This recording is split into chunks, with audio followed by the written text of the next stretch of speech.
Welcome to the Reviews Without Remorse podcast with Joe and Dave. Be warned, the discussions in this podcast may contain detailed spoilers. For spoiler-free reviews of newly released films, be sure to check out our show on our YouTube channel. Enter at your own risk and enjoy the show.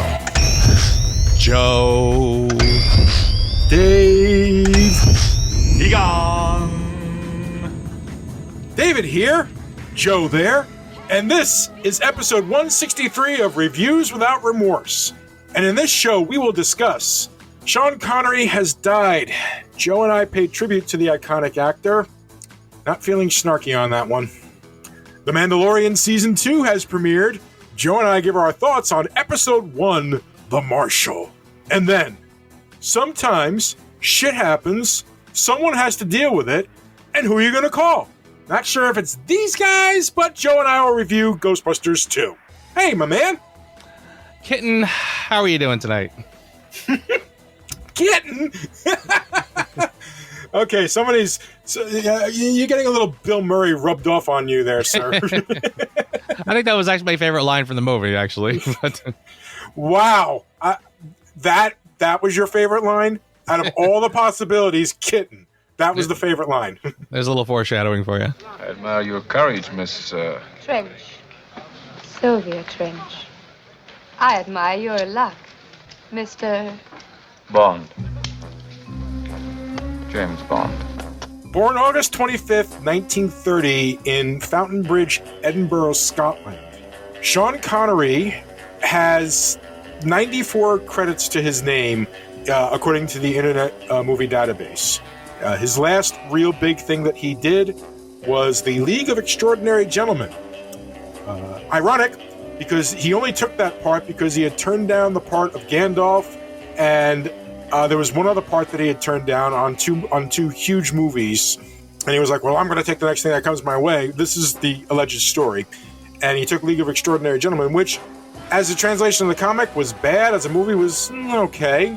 He'd been in retirement ever since. There have been people that have been trying to get him back. At one point, there was talk about him possibly showing up as the caretaker in Skyfall. But no, he retired quietly and died October 31st, 2020, age of 90, in the Bahamas. The man has had a long, illustrious career. I'm going to not talk very long because we are definitely in an area of Joe's expertise here, even though I am also a Bond fan, but nowhere near to the levels of you, sir. I remember him when I was a kid growing up from Darby O'Gill and the Little People. Cheers, my dear, my darling one. But it must be said, of course, his biggest role was he was the second, but I would argue he was the definitive James Bond, starting from Dr. No all the way up to do I really have to say it? But yeah, I guess all the way up to Never Say Never Again. Yeah. But it wasn't just that. He had plenty of other movies. He was in The Great Train Robbery, A Bridge Too Far, the movie that gave him the Academy Awards, of course, The Untouchables, The Rock, and of course, Hunt for Red October, Highlander. Highlander is one of my favorite movies. Yeah, this is one of the greats. And of course, Professor Henry Jones, Indiana Jones's father. You're not going to get a more iconic man than that. And one other movie I want to mention that's always been a favorite of mine, Outland, where he played Marshal William O'Neill in a remake of High Noon in outer space. Kind of a guilty pleasure of mine. But all right, I don't want to say anymore because this one, when it happened and I texted you, I was like crushed. So hail and farewell, Mr. Connery. You were legendary long before you became legend. Yeah, you honestly summed it up pretty well, and I'm glad I wanted to let you have a kind of a lengthy talk on it because I feel like I kind of exhausted myself already sort of talking about this on my other show. But yeah, I mean, obviously the guy was James Bond. I mean, he was James Bond, the one that started it all, the one that was responsible for the craze. And when I say responsible, I mean, I know that the Bond films are a combination of talents all working together to create the final product. But I absolutely feel that Connery was quintessential in making that initial explosive phenomenon that was Goldfinger and Thunderball. It was a whole phenomenon for a while, and I truly believe that's why geeks like us are still talking about James Bond in the way we are. I mean, had that not been as explosive, then I don't think the franchise would have lasted for going on 60 years. Dink, meet Felix Leiter. Hello. Felix, say hello to Dink. Hi, Dink. Dink, say goodbye to Felix. Man talk. So yeah, I mean he's an icon, and it was a sad day when it happened, but certainly when the guy lives to the ripe age of 90 years old, I mean it's pretty impressive. So and he, like you said, he ended up retiring in the Bahamas. I mean, the guy's got an island in the Bahamas. How can you can't beat that? And he came from humble beginnings for sure. So it was quite a life that he led.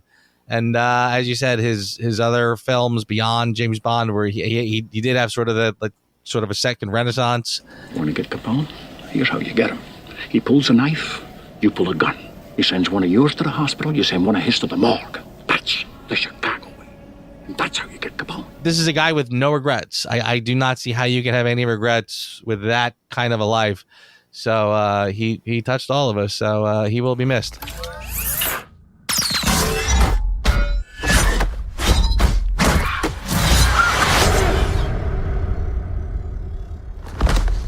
This is the way. To say I was excited when I saw that the new episode was available is kind of putting it a bit. It kind of downplays just how giddy I was, like a little kid that had just woken up on Christmas morning, knowing full well that there's an Xbox or a Nintendo or an Atari or something downstairs waiting for me.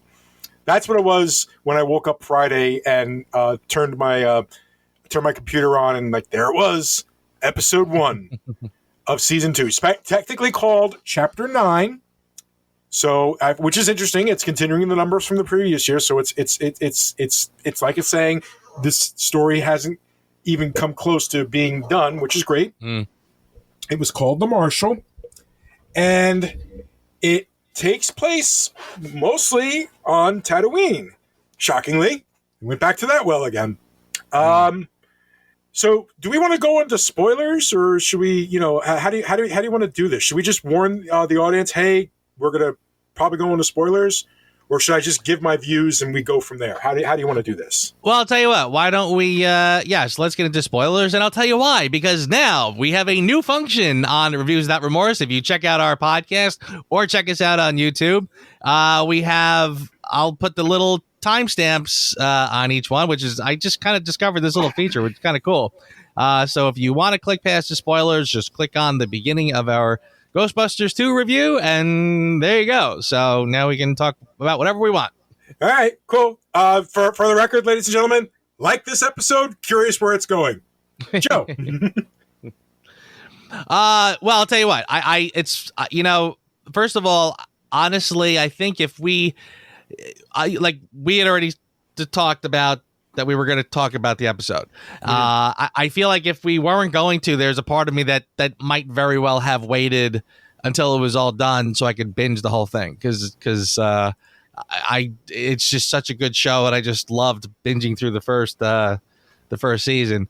Okay. But yeah, I was like, I was chomping at the bit myself, so I probably couldn't really wait.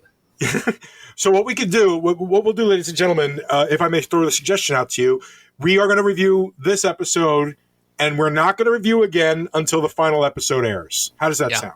Sure. Love it. Okay. Cool. So what'd you think? What did I think? I think that if this was literally the only Star Wars I ever get, I'm fine with it. I'm totally fine with it. I feel like the only thing, this and Rogue One are the only, and Rogue One I think is kind of a distant second place, but it's still, I would still call it, seriously, here I am talking about Rogue One, calling it a distant second place, even though when it came out, it was my favorite film of the year. That's how good The Mandalorian is. I feel like this is the best Star Wars we've gotten in a long time. To the point, like I said, I mean, I'm not exaggerating when I said if this is the only Star Wars I get, totally fine with that, because this one gets it right. And I tell you, I mean, I just absolutely love everything about it. The whole feel of this show to me is like classic Star Wars brought to kind of a second tier. And honestly, it's so funny how I've always said, like, I don't really understand why they don't do more in terms of, I mean, I get it that the whole, I guess half of why Star Wars even exists is the marketing of the toys. I mean, I don't know if that's even still a thing like it used to be. So I get the urge every time there's a new movie that comes out, you need 27 new characters, new species, new everything. But I am just loving drinking in the world of Star Wars that feels so familiar. I'm eating up, and I don't want. I hate even using the word fan service here, because it's not that. I feel like every time you see something you recognize, it just tells me they understand Star Wars. They understand the world. They've created the world so we can live in it. And it's, I mean, that was what we loved about it. It was this sort of like world you could step into. So, I mean, honestly, every time I saw something that I was like, oh yeah, that I love it. And I love how, I mean, seriously, seeing the classic speeder bike from Jedi, riding alongside with one of those sort of classic pods from the pod racing, I'm like, this is awesome. I mean, they're just so smart. You know, so yeah, I just kind of loved it. I loved that. I mean, and like you said, we're back on Tatooine. I thought that was great. A great way to kick off this season. I love the idea that we get crate dragons and sand people. Like, what the hell? I mean, it's like they just get everything right. It's so well put together. I mean, it's smart fiction. You know, I mean, I feel like this is like the best. Like, I mean, like Star Wars always had comic books and novels, and you know, so I kind of feel like this is sort of that. Like this is smart people who knew how to play in this world and put together stories that make perfect sense. So yeah, I mean, honestly, I feel like the best compliment I can give it is that if they just kept making these, I'm good. Just keep making these. Don't bother with more movies. I'm totally fine with it. I mean, I don't think I can even add to that. So that's really pretty damn accurate of the feel for the episode, of the show, of how it's reignited my love of the Star Wars universe. But we would be remiss if we didn't talk about the big end spoiler. Yeah. So, when he turned around, did you realize who he was supposed to be? Yeah, absolutely. In fact, I was sort of, I sort of felt that was, kind of like, as soon as you saw the armor, I was sort of expecting that to be the foreshadowing that this is ultimately where that would lead to. So yeah, I knew who it was immediately and wasn't surprised. I was giddy, yeah, to say the least. I was giddy because and now I am assuming that at some point we're going to get a story as to if he did survive, how he got separated from his armor. It feels kind of like weird that Boba Fett would have lost his armor unless he was like really, really messed up somehow. So I was very pleased to see Tamora Morrison back. I knew he was coming back, but with some rumors of another character showing up, I thought he was going to be somebody else. Very pleased to see that he's back, that there he is. There's Jango Fett. There's, the clone of Jango Fett just walking around. And I suppose, they could play with it. Oh, is it really Boba Fett? Or is it, one of the clone troopers, one of the leftover clone troopers from the Clone Wars? Because they could honestly easily go that way too, if they so wanted to. But I don't think that's the way that they're going. I thought the reveal was great. Although I had to, like, when Heather and Liam were watching it, Liam was like looking, it's like, who is that? It's like, he's familiar. And I was like, that's the actor who played Jango Fett. He's like, Jango. And like the switch hit in his head, and it was like, boing. That was a great moment to see. yeah. Nice. It's funny too. Honestly, it's I'm loving this, and I'm really excited to see where they go with this. Like I said, it's funny when you first saw the Boba Fett armor, I kind of immediately was, at first I thought that was Boba Fett. I thought that was sort of the whole point. Then you realize, oh no, it's not. It's a guy wearing his armor. But they specifically showed detail in the armor, the big sort of like, pock mark in the head, the helmet. Yep. So you knew that was Boba Fett's armor. So I thought, okay, now we're getting interesting. And of course, right now, if the armor came out of the Sarlacc pit, the body probably came out with it. So I like I said, I sort of figured that's where this was going to head. I actually, truthfully, I think maybe even part of that, I remember comic books specifically where they literally showed like the Sarlacc spitting out Boba Fett. And so that's how he came back. So I almost feel like maybe in the back of my mind, sort of, I kind of always, whether or not this was true or whether or not this was actually canon, I think in my mind, I always sort of assumed that he had escaped the Sarlacc pit. And I think it's probably just because I read the comic, but I think also, I guess there was so much other like fan material, fiction, maybe subsequent books that focused so much on him that I almost sort of in my mind just kind of made peace with the idea that Boba Fett had to have survived, and we all just sort of know that. So the fact that they're following, there was talk about doing a Boba Fett series. In fact, I think that's what The Mandalorian is. It's eventually, they were talking about doing a Boba Fett movie. Right. Something happened, something got turned around. Then this sort of either evolved from that or just replaced it. But right, there was always a talk about a Boba Fett film. So again, I kind of feel like in our minds, we always sort of knew he was out there.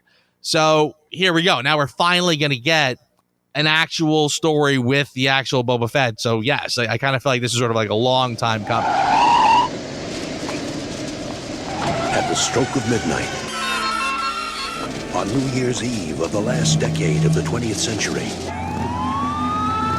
America's largest city is about to pay for the nastiness of its inhabitants. When that day comes, when the slime starts to rise, the Titanic just arrived. When ghosts start arriving by the boatload, we gotta find the guys. There's only one thing to do.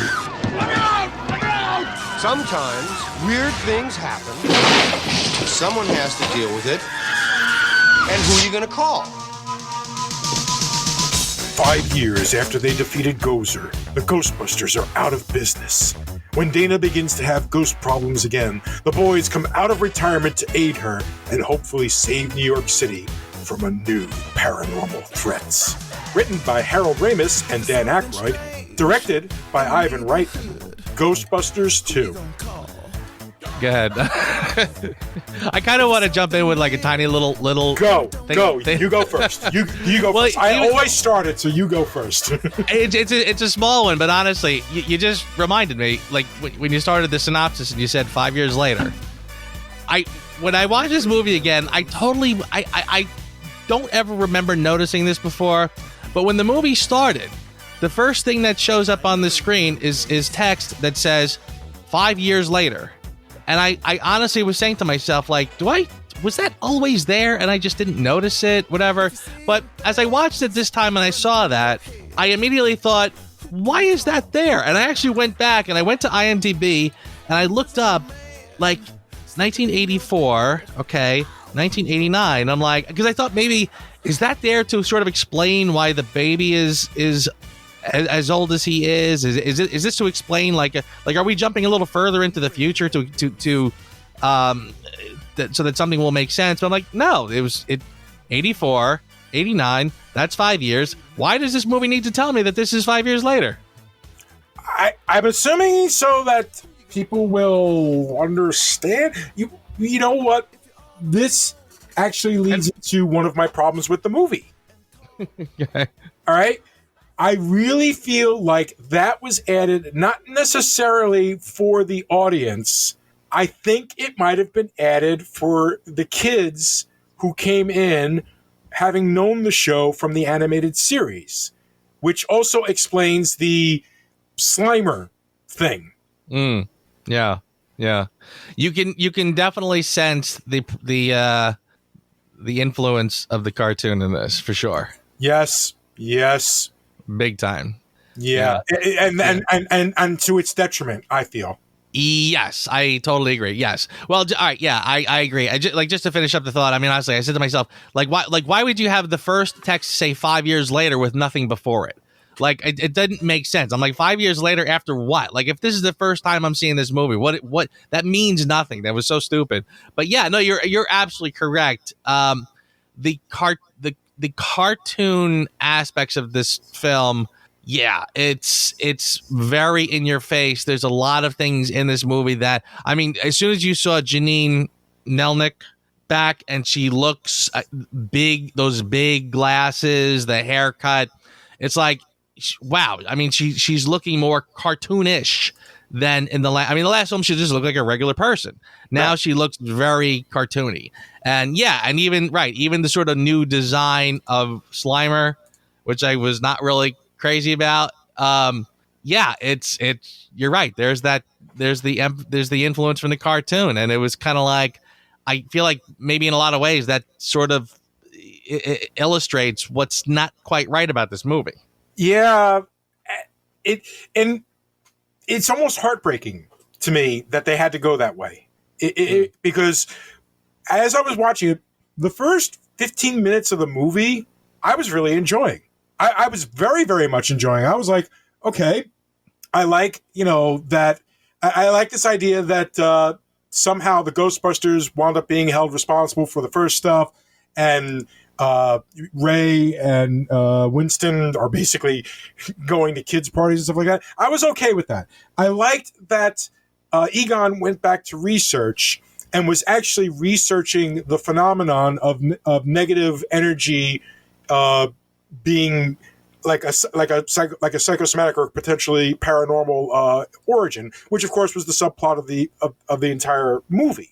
I like that. I liked that they tried to explain a logical direction that the characters could have gone to after this big event, and almost like resetting the clock. And it could have been done resetting the clock so that they do the whole big triumphant "we're back" scene and everything like that. Could have been done poorly. I felt that they actually did that good. I felt that was well done. The court scene with Harris Yulin as the judge and everything like that. I like that. But I swear to you, the minute that court scene was done, it felt like the movie loses something from that point forward. Like there's I feel like this movie had this great beginning and setup, like to go into a way that evolved the story of the Ghostbusters, allowed them to build on some of the things that they already explained in the first one and kind of move forward from that.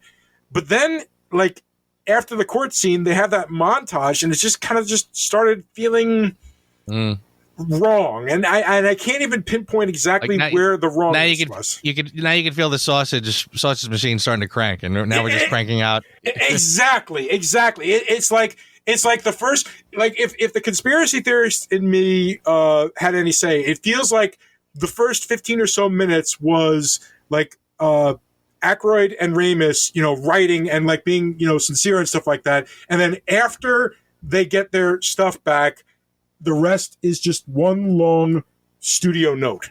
Yeah. Yes. Well, first of all, I'm going to give you a different opinion on the first part of the film, because honestly, again, one of the first things I noticed about this was that it to me, it had sort of the feeling of it was off pretty much from the get-go. Right after the 5 years later, like I said, I don't really even understand why that's there, but that first scene of Dana walking down the street, you hear people all over being rude and nasty to each other. Okay, I get what that's about. And then the thing with the carriage going out into traffic, I didn't find that. Look, I'm getting old. Okay, I'm getting old. I don't find that funny. I don't find it it was, again, you're supposed to be scared. Oh my God, this is scary, but not, that's not good scary. That's more like, terrifying. Like, I don't, again, like I said, I by the time it was done, I literally was just sitting there kind of like, well, that was unpleasant. Now we can start the movie. So I kind of felt like for me, it sort of started off on the wrong foot. And then, yeah, from there, it really was feeling like, I mean, I agree with you that a lot of what they were doing, there was a sort of a logic to it. I mean, Peter Venkman has always been she called him the game show host. So here he is doing like some cruddy cable show about psychics. And all right, I mean, I guess that's kind of up his alley, although I just kind of felt like Venkman was a little more of a regular guy in the first one, and I kind of don't know if he would actually have done that. The guys in the occult bookstore and Egon doing the research, okay, it was all fine. But honestly, one of the things that jumps out at me with this film, I mean, first of all, this is sort of a classic sequel where you look at it and you say, okay, all the elements are here. Why is it not working? And then you sort of say, well, I guess that's kind of just it. All the elements are here. Where it's like they take every sort of beat from the first one and they redo it again. And I felt like even the things that were sort of designed to look different, to look like something new, is really just a rehash of the first one. I felt like Peter Venkman doing the talk show, talking to the lady who's talking about the alien who took her to the Holiday Inn. I'm saying to myself, like, it almost, and he's just kind of looking at it like, well, okay, that's a little weird. It had the same vibe as him talking to the librarian in the first one. Has anyone in your family been crazy? My uncle said he was St. Jerome. Well, I'd call that a big yes. Had that same vibe.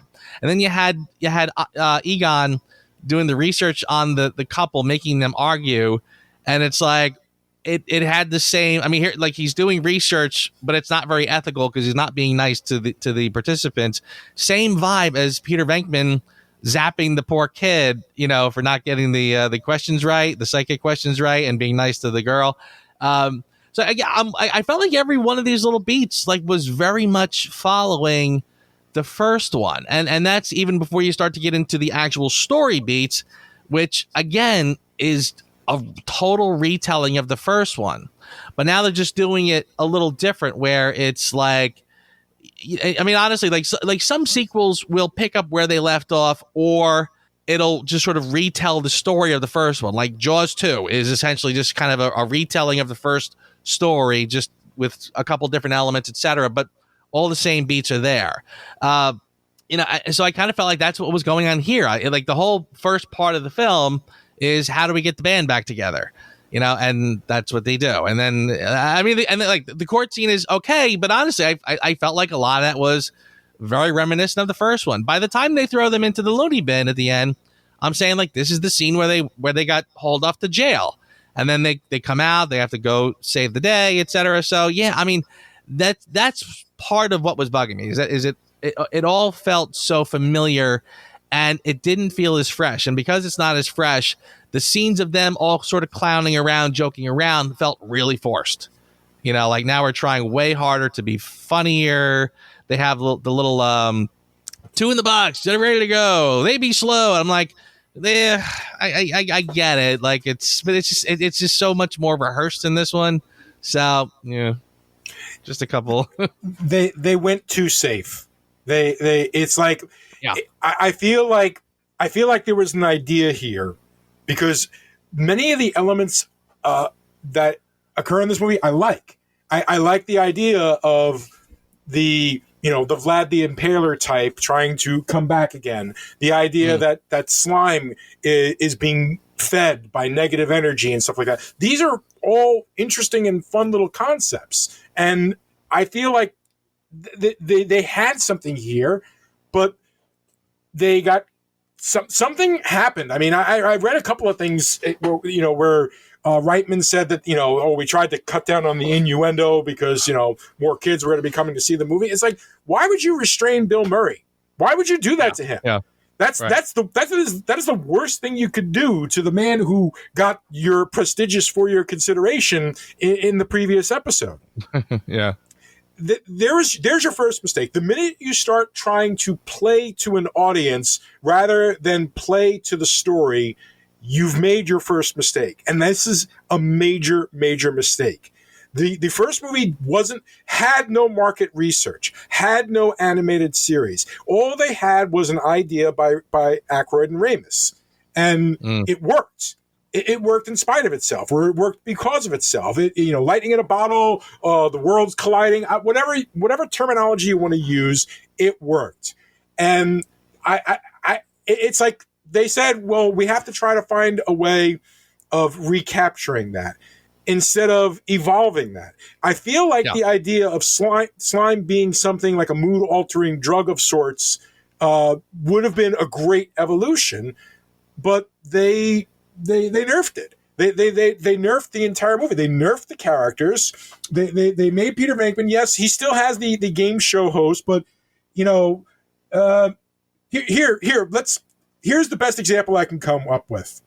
If Peter Venkman is a game show host, Peter Venkman in Ghostbusters 1 is Richard Dawson during the Family Feud years, and Peter Venkman in Ghostbusters 2 is Bob Barker in the Price is Right years. Both very personable and funny, but whereas Richard Dawson, it would be like, the first one to jump on a woman that wanted to give him a kiss. Like Bob Barker was always kind of like, yes, that's funny, of course, That's not the way you handle a Bill Murray. And that is probably one of your biggest mistakes in this movie. Yeah. Because honestly, as I was watching it, I kept thinking to myself, I'm watching potential on here. I'm watching things that I like the ideas of. I'm watching things that I really would have liked to have seen a more satisfying play out of. And that's not how you do a sequel. Yeah. Right. Yeah. No, you're absolutely correct. And honestly, yes, it's funny. And I think it was, ironically, it might have been my buddy Ray, who I mentioned was the big giant Ghostbusters fan. And we were, I mentioned to him that, I'm watching the second movie so we can review it.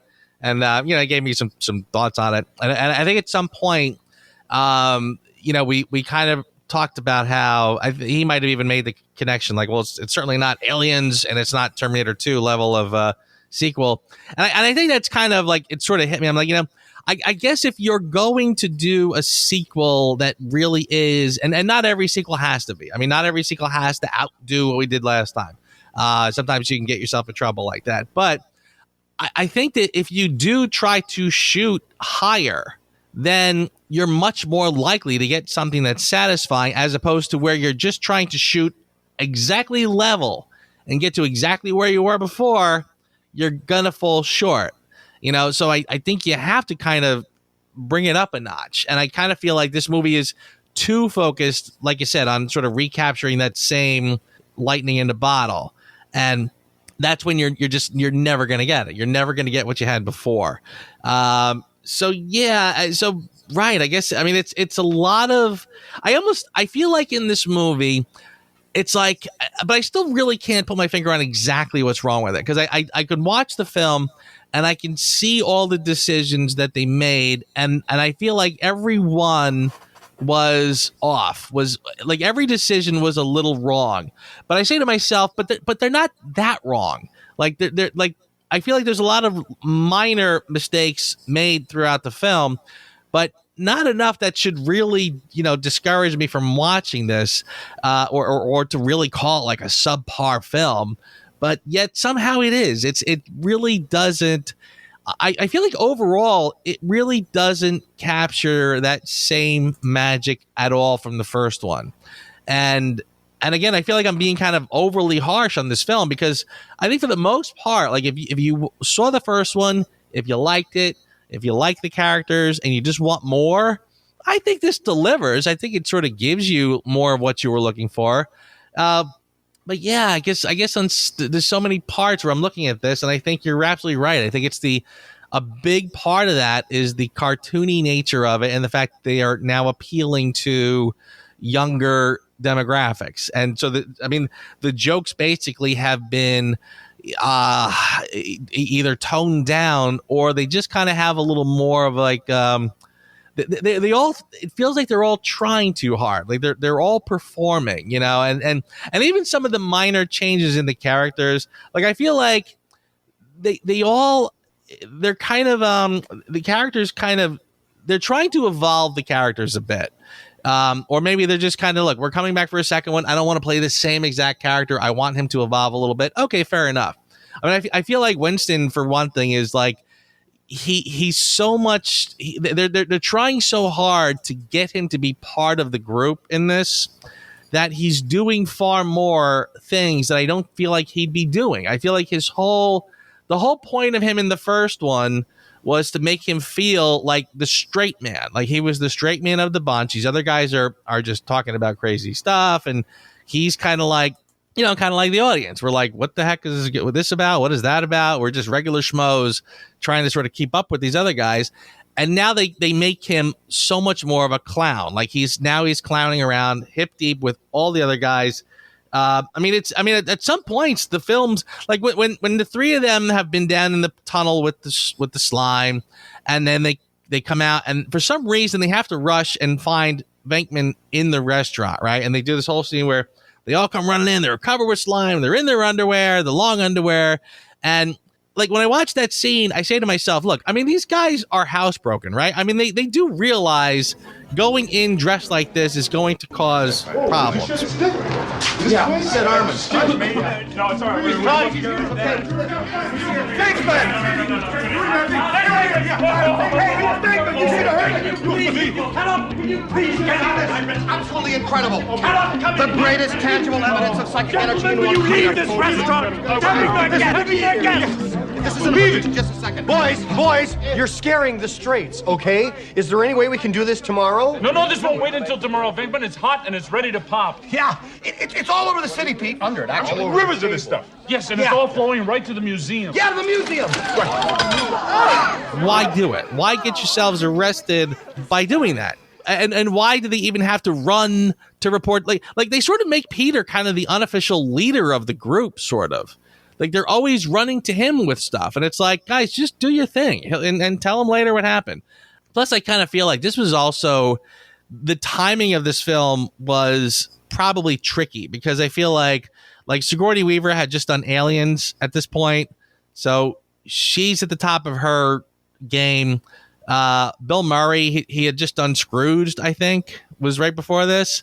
So, and I remember even the reviewers back then saying that there's so many inflated egos in this film, and I kind of had to agree with that. And I remember one of the things I kept going back to was like Peter never ever, like the first one was funny where, like, remember the end of the first one when they blew up the Marshmallow Man and now they're all covered with mush with marshmallow, and for some reason Peter walks out and he's reasonably untouched, like he doesn't have any on him, and they're all kind of looking at each other like, how did he escape getting covered, So, and I guess it was like this the subtle little funny, and I kind of felt like in this one it was like the scene where, again, like hey, Dana, the other guys are gonna go down to the sewer, do you want to do that? And then she walks away and calls a taxi, and he just goes, women.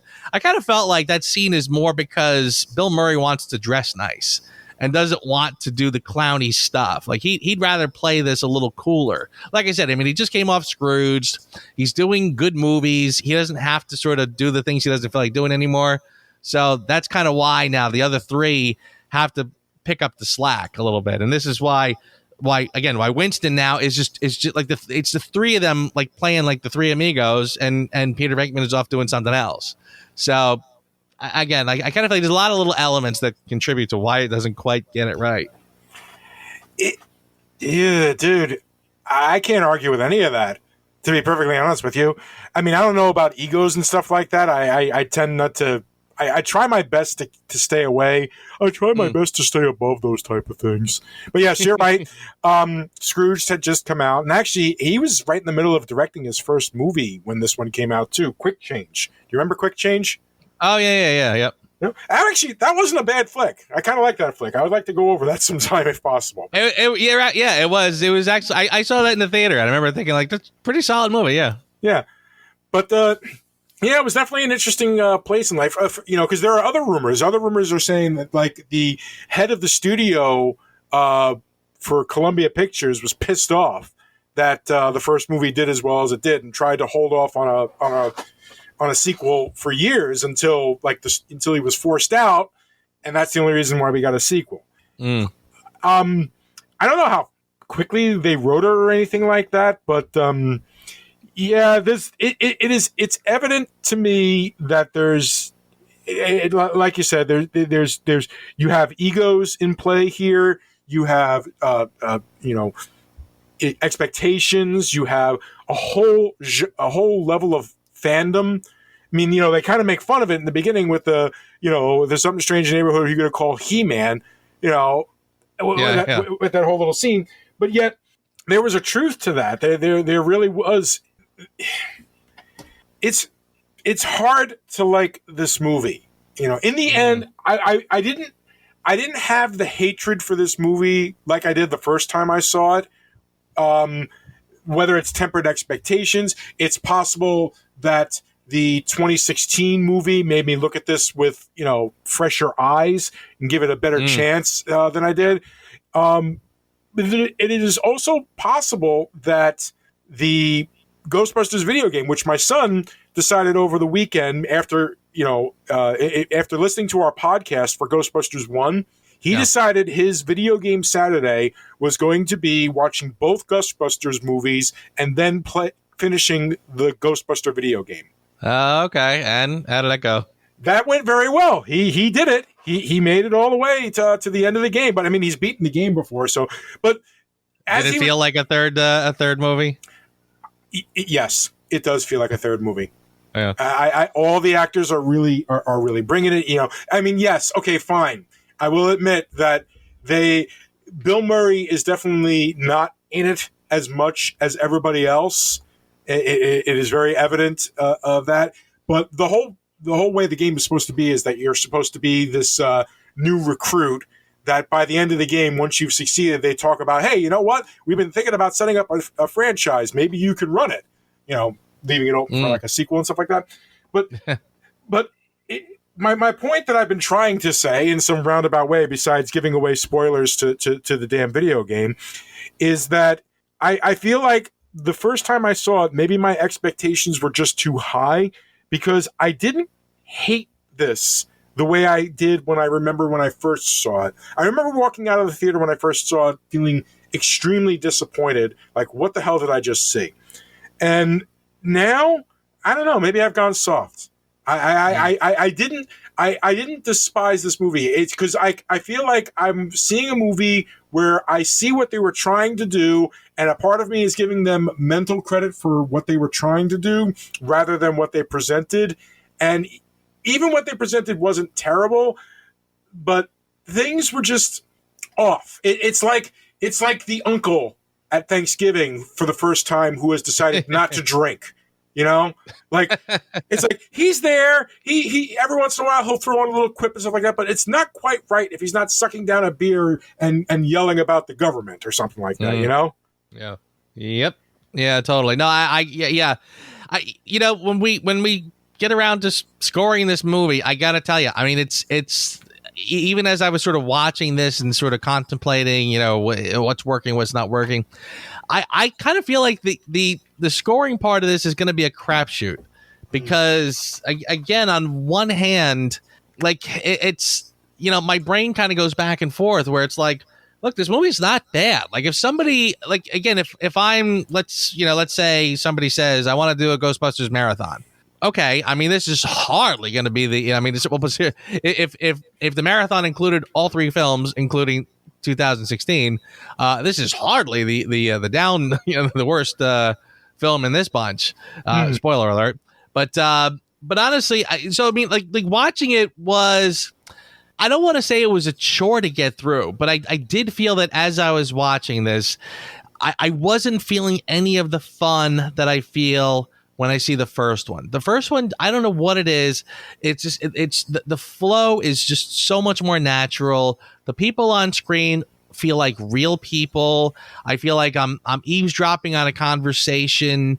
I think like some people would say, one of the secret of the secret sauce of the first one is that you're watching people that you just would love to hang around with. Like you'd love to be in that room with these guys talking. Here, it feels like they are performing. And it feels like they're putting in work this time. Like they're all really trying harder. I mean, even like we did the Do Re Egon, and I remember like when I saw that, I remember kind of like I couldn't have rolled my eyes harder. And again, it was like I get that they're trying to sort of just be funny, and whoever's writing the dialogue is trying to be witty and quirky. And I remember even as you watched that scene, like they're giving each other strange looks, like they do do, re, Egon, and then they like Bill Murray looks at Egon like he pulled a fast one, and Egon makes this weird face, like this kind of.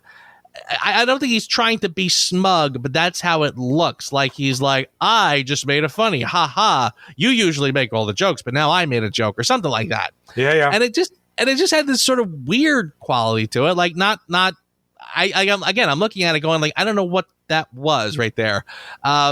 So yeah, I mean, that's what I mean. I mean, like it kind of feels like they're tap dancing in this one, and they're trying very hard to be funny and whatever, as opposed to just kind of naturally going with the flow with the first one. I almost get the feeling like in the first one there was probably a good amount of ad-libbing that you probably don't even really catch, as opposed to like the 2016 where all they're doing is ad-libbing and it's not funny. In the first one, I wouldn't doubt if a lot of that. I mean, I know that there was like multiple takes on certain things, and he said it differently the second time and it was funnier and we used it. This one feels like none of them feel like ad-libbing at all. I'm not feeling funny today. You just tell me what to say and I'll say it.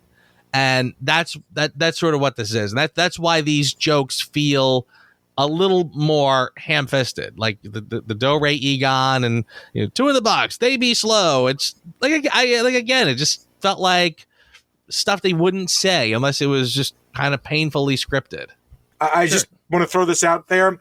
I feel like the biggest reason this movie lost itself is Elmer Bernstein did not return to do the music. Yes, I did notice that too. That the music. There may be one likable song in this that's kind of the new Ghostbusters theme, I suppose, for this movie. But yeah, you're absolutely right. The rest of the music did nothing for me. That is very, very true. And it was noticeable. It was so noticeable. I mean, how do you lose an icon like that? They paid frickin' Huey Lewis and the News through the nose just so that they can use Ray Parker Jr. again, sort of, semi. Yeah. But I also want to give one other thing that I noticed. I kind of like Peter McNichol. Okay. Yeah. Yeah. Okay. I did. I liked Peter. I liked Peter McNichol's character. I had a soft spot for him. I felt like I felt like he wasn't. There wasn't ego with him. That he was just having fun. And it felt different. Like in the first movie, it felt like the guys were having fun. In this one, it felt like everybody was just so ramrod serious that it almost lost all the joy of the first one. He wound up being the only one that looked like, it's a Ghostbusters movie. I'm just going to have fun. I'm just going to use a silly, accent, and say I'm from Carpathia and so on and so forth. Just, I liked them. And I want to just throw that out there that with all the ego on display, I think Rick Moranis also was still good in it. I don't think they, the direction they went with him was weird, but at least it felt like he still gave his all. And I think that they assassinated the character of Janine. Yes. You're absolutely correct. They took out Janine from the first one and replaced with a cartoon Janine. I totally agree. And that's really all I wanted to say before we got into scoring. Very good. All right, suck in the guts, guys. We're the Ghostbusters. The superstars of the supernatural are back to nuke the spooks. Two in the box. Ready to go. We be fast and They be slow.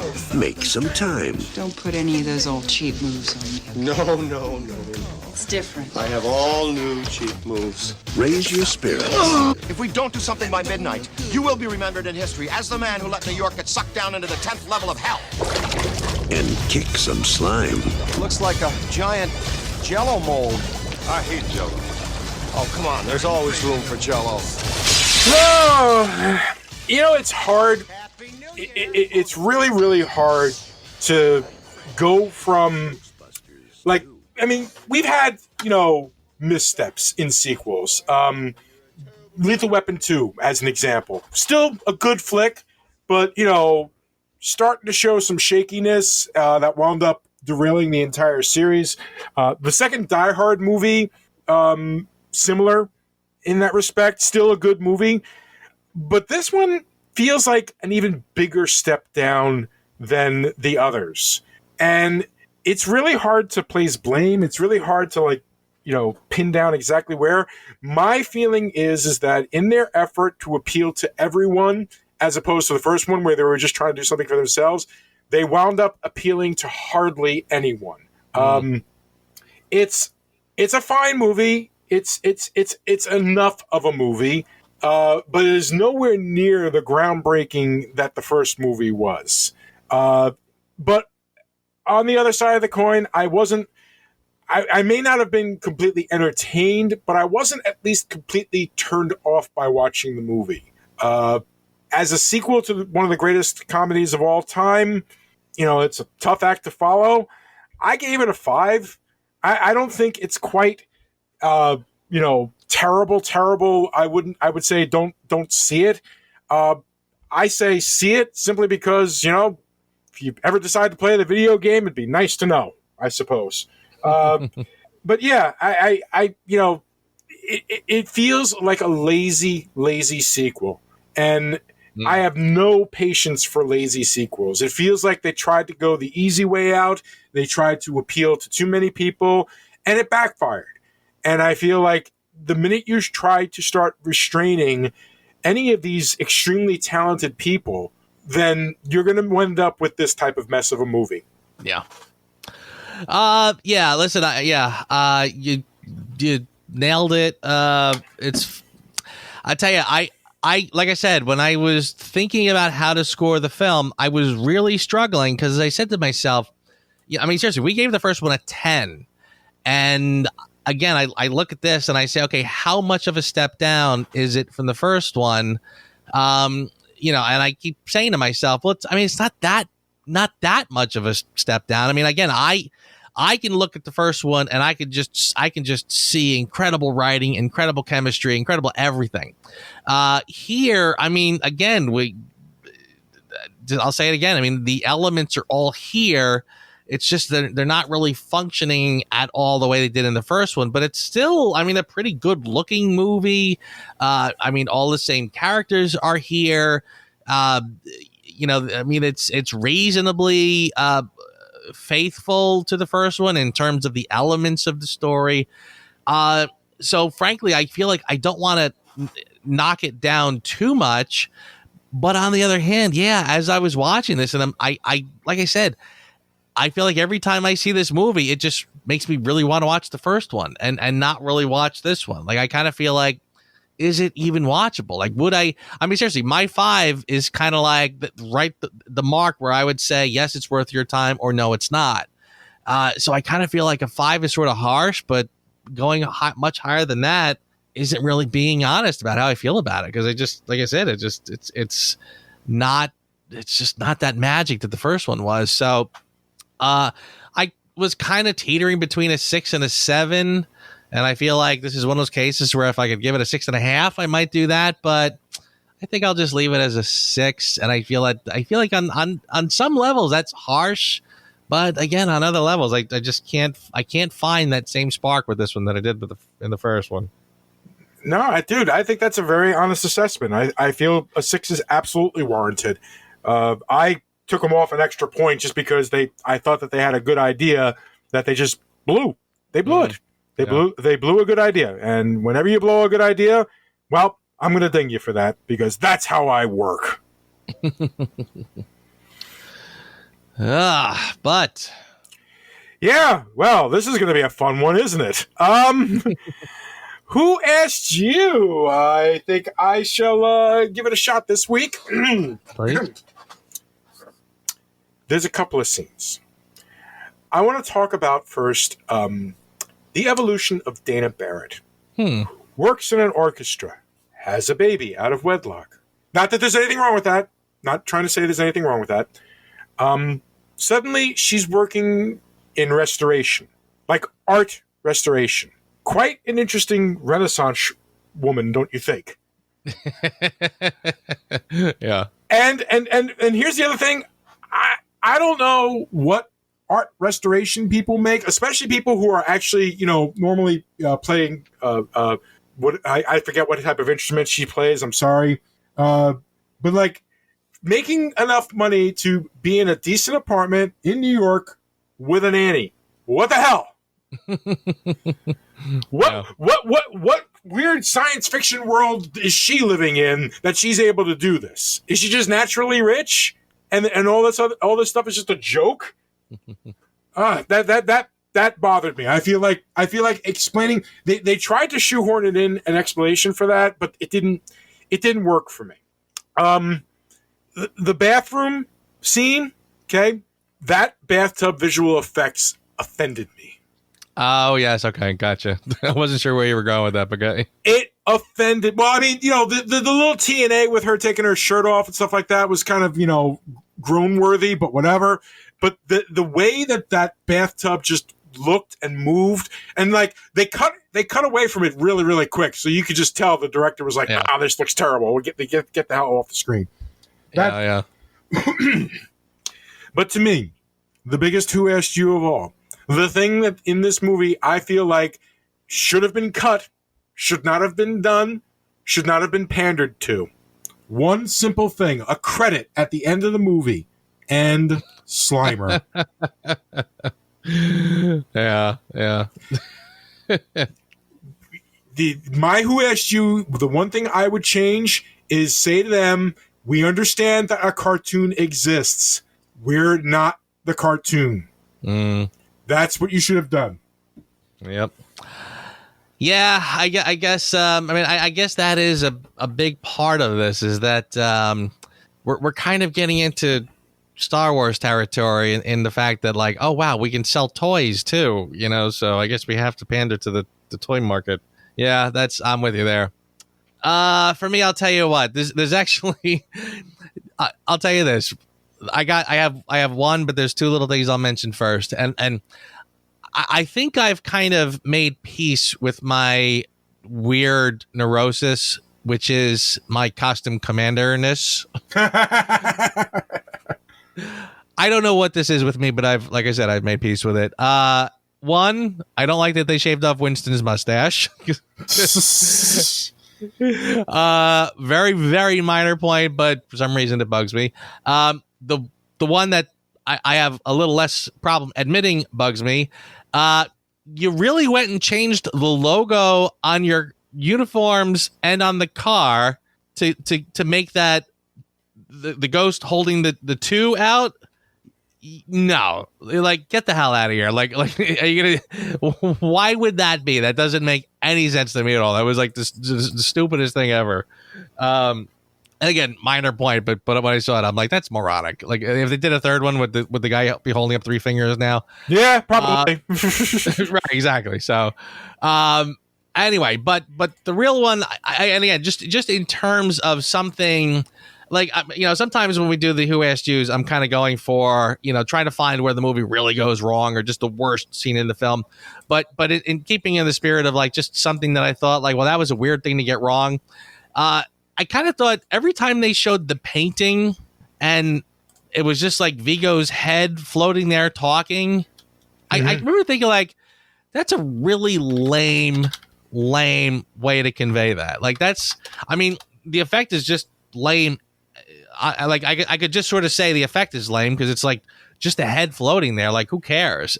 But yeah, I sort of felt like that was in terms of just art production. Like, just what a lame way to do that. Just the painting all of a sudden goes from this Renaissance looking painting of the guy standing there to this head floating, and they show the slime in the background in the painting, and I was like, that's really weak. I kind of felt like there had to have been a much more interesting way to sort of get that across.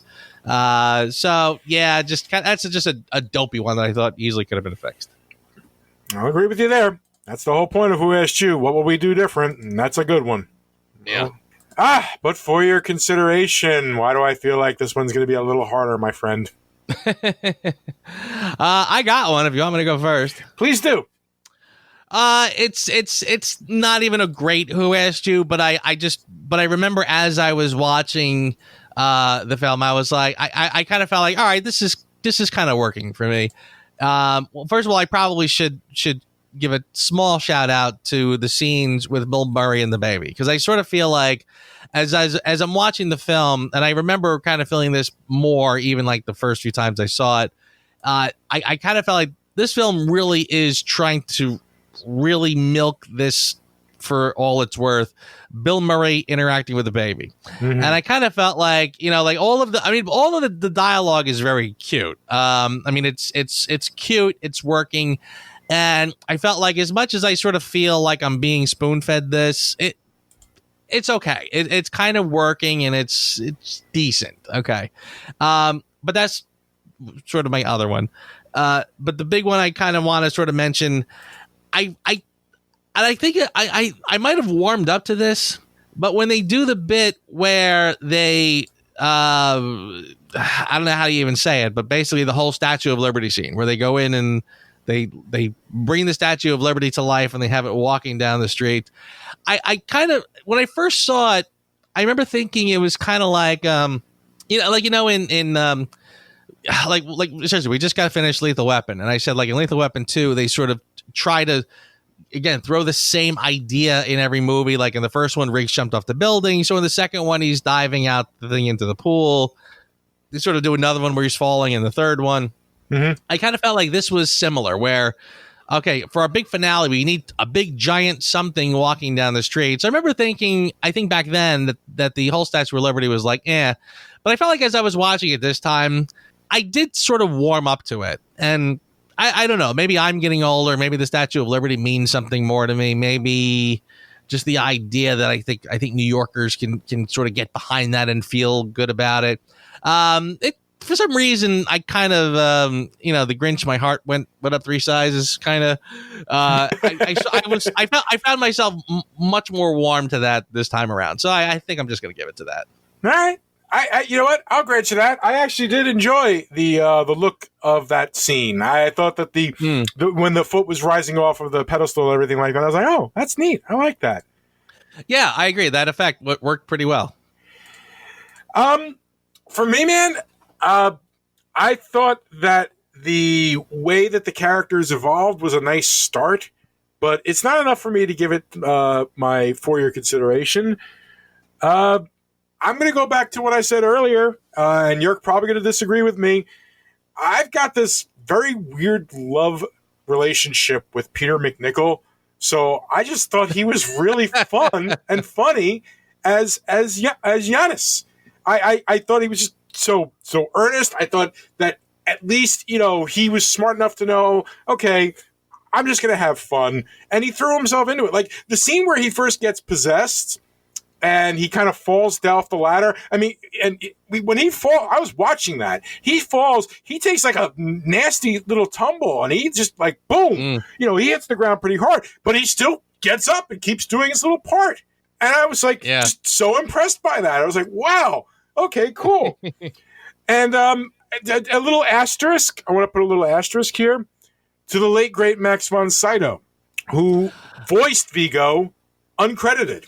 You know what? I swear, as I was watching this, I kept saying to myself, that sounds exactly like Max von Sydow. But there were times when I said that has to be him, and other times I was like, oh no, okay, now I can tell it's not. But then I'd hear him again. I'd be like, so that's interesting. I was always wondering about that.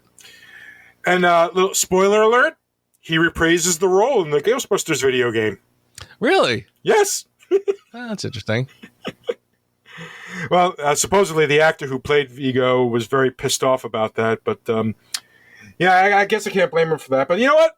I really did. Back to my for-your consideration. Yes, I found myself charmed by the scenes with him in it, even down to the silly little "I love you, man" thing at the end. I thought he was just really, really fun, and I had a lot of fun with him. He was the only person in that entire group that knew what movie he was doing. Everybody else gave you this feeling like they were already above this movie. And that's probably part of the disappointment for the movie. Yeah, I would agree with that. I will say this, I kind of feel like maybe I don't want to be too harsh when I was talking about the egos in the beginning. Again, I feel like I said, I feel like there were, I don't know, I can't really put my finger on it. I do feel like, the people that are doing this, the actors are kind of, I'm not feeling it from them like I did the first time. And I do feel like and it's funny too. For some reason, we walk away from these movies thinking Bill Murray's the coolest guy ever, and then like you'll hear later that he for some reason like just refused to do the third one, had no interest in doing the third one, and like I said, I mean, I feel like in this one it's not a coincidence that he's wearing a suit, he's dressed nice, where the three other guys are all wearing their underwear and covered in slime. So yeah, I don't know, I could never really get my head around him. Just like, is he a nice guy or not? I don't know. But yeah, it is like, now that we're kind of getting to the end, I will sort of say it is a sort of a damn shame that we never got a third one. And it's so funny now because, we saw so many so many franchises that would sort of run out of steam after 2 or 3. And like now, they're pulling every nostalgic franchise out of the attic and dusting it off and redoing it and stuff. And this is why you get crud like the 2016 Ghostbusters. So yeah, it is kind of a shame they never did another one, because I sort of feel like there was certainly a lot you could have done with these characters. I don't know, I'm kind of off on a tangent at this point, but yeah, I mean, again, a good franchise that probably, kind of missed greatness by kind of stumbling and not really knowing how to do this one, and again petering out before getting a third one, pun not intended. Happy New Year! Hose 'em. Ghostbusters 2. You're short, your belly button sticks out too far, and you're a terrible burden on your poor mother. Bill Murray, Dan Aykroyd, Sigourney Weaver, Harold Ramis, Rick Moranis, and Ernie Hudson in an Ivan Reitman film. Ghostbusters 2. We're the best! We're the beautiful! We're the only Ghostbusters! We're back! Who you gonna call? Speaking of petering out, next week, ladies and gentlemen. Ouch, I feel it already. Oh boy, it's the movie we never thought we were going to have to review. Just so you know, the version that I have is the director's cut. So, yeah, we're going to review Ghostbusters 2016. I really don't feel like hyping or insulting it. I feel like I'm picking on it. Not that it's not deserved, but I feel like we should save the actual picking on it. Sharpen the knives, ladies and gentlemen. Sharpen the knives. Next week is going to be a very interesting show. I am virtue signaling you to sharpen your knives. My friend, don't worry. and despite the fact that you have the director's cut, which I'm sure is a far superior version, I'm not really concerned that your opinion might be tainted by that. So I think we'll be okay. The things we do for love, my man. Right. Yes. So next week, just preparing you all now, ladies and gentlemen. It ain't gonna be our best show, but it might be our most entertaining show. There you go. Well, man, good show. Good seeing you. Good times. Great taste. You too, my friend. Another good one. And I can't say I'm looking forward to next week, but I'm looking forward to talking to you again. So I will see you next week. Thanks for listening to the Reviews Without Remorse podcast with Joe and Dave. Join us here every Thursday for a new episode. And be sure to check out the Reviews Without Remorse channel on YouTube for spoiler-free reviews of new releases. If you enjoyed this podcast, please consider becoming a patron. You can find our page on patreon.com. As little as $1 a month goes a long way. All clips in this podcast are used for commentary and critique, and is considered fair use. No copyright infringement is intended.